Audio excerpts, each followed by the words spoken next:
Thank you so much for watching Landumc Goes There. Please subscribe and hit the like button and the bell notification button. Get Smart is an American comedy television series. It was created by Mel Brooks and his partner Buck Henry, and it premiered on NBC in September of 1965. The show stars Don Adams as Agent Maxwell Smart, Barbara Feldon as Agent 99, and Edward Platt as the Chief. The show was created to capitalize on the James Bond and Inspector Clouseau type programs, who were the two biggest things in the industry at that date. The production created a number of popular catchphrases during its run.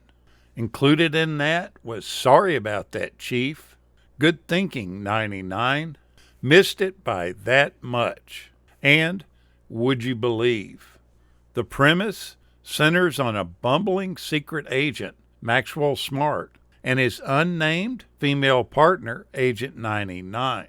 They work for Control, a secret United States government counterintelligence agency based in Washington, D.C., fighting against primarily Chaos, the international organization of evil.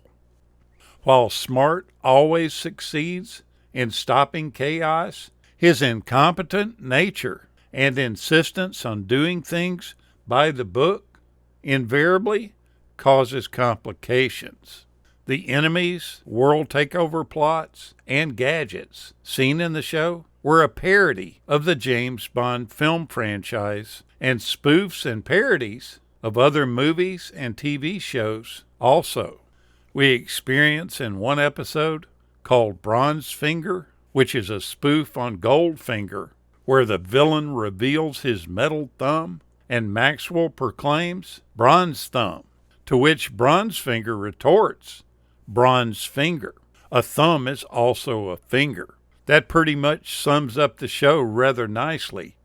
Then they also spoofed I Spy, which was a television series from that time also. They called it Die Spy. 3 days before the first episode of Get Smart, NBC premiered I Spy, a far more serious, if not the most realistic television spy show of the era. The leads, played by Robert Culp and Bill Cosby, used tennis as their cover. Naturally, Get Smart translates this into ping pong. In the spoof of the popular British show The Avengers, the series titled an episode called Run, Robot, Run. Our heroes from Control enter Jaime the robot into an international athletic event. In response, Chaos dispatches agents Mr. Sneed and Emily Neal, parodies of the eternally cool Emma Peel and Steed from the show The Avengers. They also parody Murder on the Orient Express with an episode called Aboard the Orient Express. In it, you need to keep your eyes peeled for the train conductor, which is none other than Johnny Carson himself. They also get into parodies of Alfred Hitchcock films, specifically his movie Rear Window, with their titled episode of Greer Window. Max is shot in his rear, and it just so happens that a business across the street, Greer Industries, is up to no good while he recovers at home. They even dabble into the Western genre with a spoof of The Good, the Bad, and the Ugly, entitled Tequila Mockingbird. Now that title seems like a pun on Harper Lee, but this is all spaghetti Western, and a little bit of Maltese Falcon too. Max ends up taking this Clint Eastwood classic into a Mexican standoff. And though he's not quite Sergio Leone, Don Adams does a really nice job of directing this episode. When Mel Brooks presented the pilot script to ABC, the network set its mind on Tom Poston as the star. They loved his work on The Steve Allen Show. Additionally, the executives tried to soften the show a bit by asking for a family vibe, with Max's mother and a cute pooch. These creative differences led to the show landing at NBC instead, and Poston got lost in the shuffle. Poston went on to do fine by himself, becoming a beloved part of Newhart. Fang the dog was written off the show.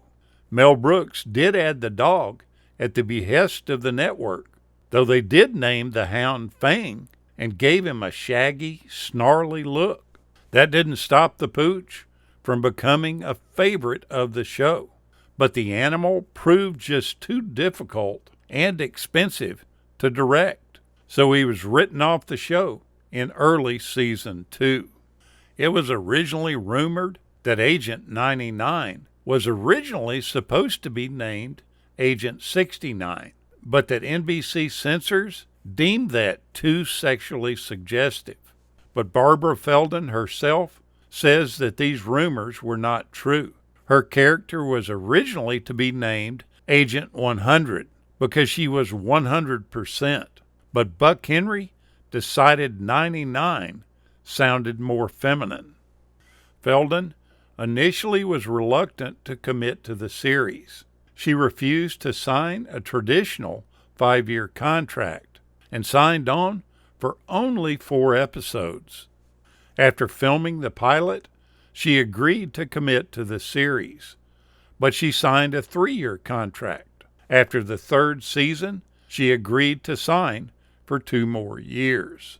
Barbara Feldon was 2 inches taller than Don Adams was. In order to make it appear that Adams was taller than Feldon, he would either stand on a small platform or Feldon would stoop down. Almost the entire run of the show, Feldon wore mostly flat shoes and very rarely wore high heels. Her character in the series was pretty unusual for that era, showing a really capable woman in a stressful career. A lot of women at that time said they looked up to her, that she was a role model for them because she was smart and always got the right answer. But she almost didn't get this role because the sponsor of the series was a deodorant soap. And back before the series premiered, she did a commercial for Revlon, who was a competitor of the show's sponsor.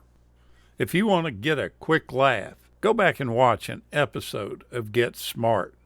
It's got Mel Brooks written all over it. Thank you so much for watching, and we'll continue to chase the classics.